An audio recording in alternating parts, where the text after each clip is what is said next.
The next area we'll be covering is basically the bola, which consists of the floor, the sidewall, and the blade system that we have here. And it's a very structurally sound system with the side framing, the Z-gussets, and the way the lift cylinders are tied into the cross members up front here.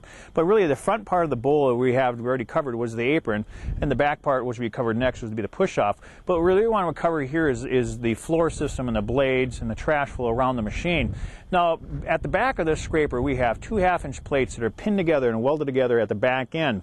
As they come forward to the front edge of the scraper, or the frog, or the moldboard, where the blades are bolted onto, the upper plate is welded to the inside upper edge of that frog. So we're supporting that frog or that moldboard at the very leading edge of that. And we have a spacer bar that is welded to the lower plate that kind of positions the blade angle of the frog. Now, that little support plate basically is welded to the lower panel, so it's coming from the back and it's coming forward with that basically the plate that sets the angle of the moldboard, but also it comes forward to the very forward lower edge of that frog. So really what we're doing is we're grabbing that frog or that moldboard, both the upper inner edge and the lower leading edge of that frog. So we have a very structurally sound floor system. So you get into rocks, we have structural strength, so you're not pushing the floor up. The blades on a 15-yard basically utilize a 5-piece blade set. We have the center blade being a 63-inch wide, 12-inch deep, 1-inch thick center blade. It's a boron through hardened blade. The corner bits are a little bit different because they're L-shaped. So basically they tie the floor to the sidewall and vice versa.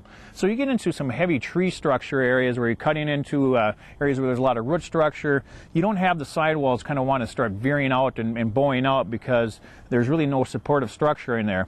So this corner bit really ties the floor to the sidewall and vice versa. So you keep our sidewalls nice and straight and clean. And as you can see, with the bank scraper blade here, we got a very clean sidewall to our scraper, so we have good trash flow around the scraper. We don't have a lot of frame members or cylinders hanging off down here that have a chance to get into the conditions and start grabbing material, root structure, and kind of start bulldozing in the corner, so to speak. But I also want to tell you a little bit about the positioning of the blades. What you'll find in the rear load design scrapers, they're a deep bladed bowl. Which I mean by that the blade sets are set sometimes in the middle of the bowl. So what they have is the sidewalls extend 3 to 4 feet and sometimes more in front of the blades, because what they want to do when they're handling loose conditions, like basically land shaping, loose drivable flowable material, they don't want to lose it around the sidewall, so they want to gather it in like a box scraper. What you'll find in clay conditions is those deep bladed bowls don't get the heat payload to the front. So the dirt comes in, hits the blade, stacks to the back, and the scraper is stacking from back to front. Well, the deep bladed bowl will have high heat payload to the back, but can't get dirt all the way to the front. So it's basically a heat payload kind of going like this. Ashland moves their blades way forward, so we get them further toward the front edge of the bowl. We can get the scraper stacked to the back, evenly stack it to the front. So that's where we're picking up the extra capacity. This 15.5 basically is competing along with the competitor's 17-yard market because of the fact that we have a blade set further forward or getting more heat payload.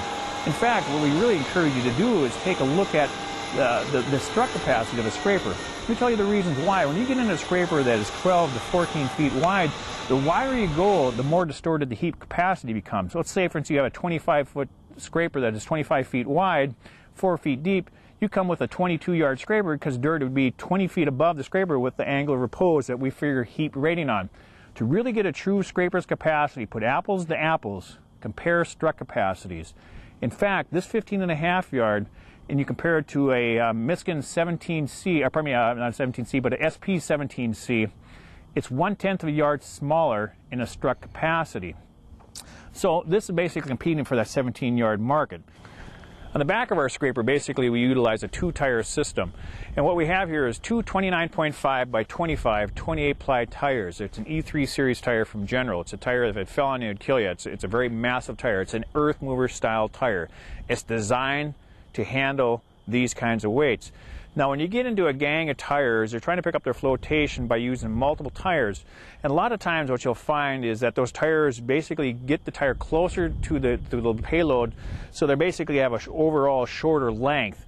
But what happens is when you get a gang of tires, especially you get in some real bulky conditions, as you're laying material out, dumping it out or ejecting it out, dirt is high centering on those middle tires, so the scraper kind of wants to start to do this rocking because it's high centering on those tires.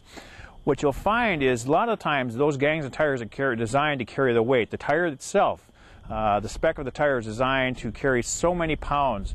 Well, they're really calculating out the gang of 4 tires carrying that weight.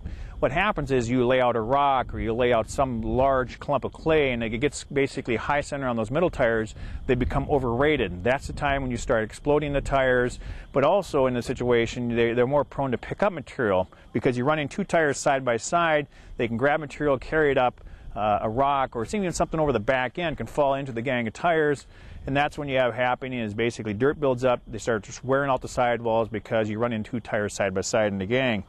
So the 2-tire system we feel is a much better way to go because it's got a longer rolling radius, it's got good characteristics to climb up and carry out of those soft conditions, much better than a gang of tires. The video clip you're watching clearly shows how the characteristics of a gang of shorter tires are unable to climb up, especially in soft underfoot conditions.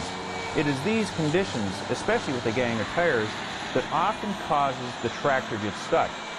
When you get into these types of conditions, it's not the tractor that gets stuck, it's basically the scraper that causes the tractor to get stuck. It's got such a load onto the tractor trying to pull that gang of tires through these soft conditions.